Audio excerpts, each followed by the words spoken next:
I was in when they said, you want to make a Mickey Mouse game. But when they told me they'd gotten Oswald back, I lost it. I mean, I was done. I'm an old animation buff. I mean, I knew about Oswald before they mentioned him to me, which is kind of rare. And when they said, you're going to have the opportunity to present Oswald on screen in a new Disney story for the first time since 1928, I mean, what an honor.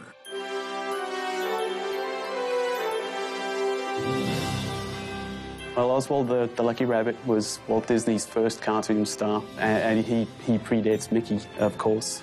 He's such a rich character, and if you look back at the old animation, it was so fun and so exciting. Oswald was different from other animated film stars of that time. Those cartoons that Walt and Ub made were little gems of storytelling. They weren't just a string of gags.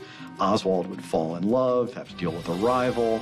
He would go to war. He would do all sorts of things. He was way ahead of his time.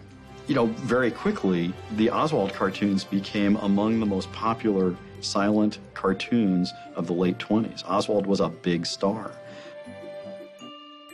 In the late 20s, after just about 18 months of prominence, Walt went to his distributor to renew his contract and wanted more money to make better cartoons. I mean, even then, Walt was all about quality. And the distributor said, no, not only are we not going to give you more, we're going to take your staff, we own the rights to the character, check your contract, and you're out of work.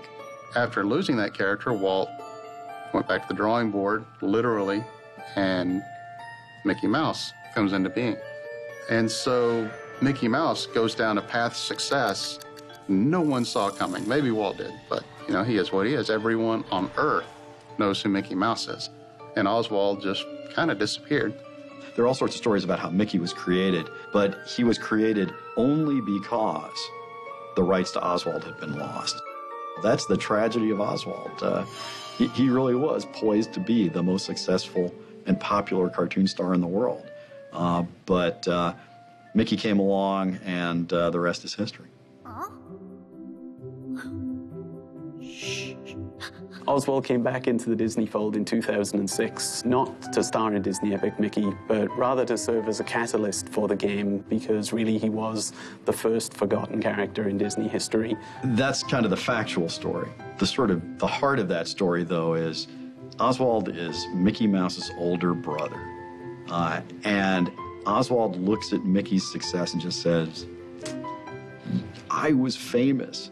You stole the life that should have been mine.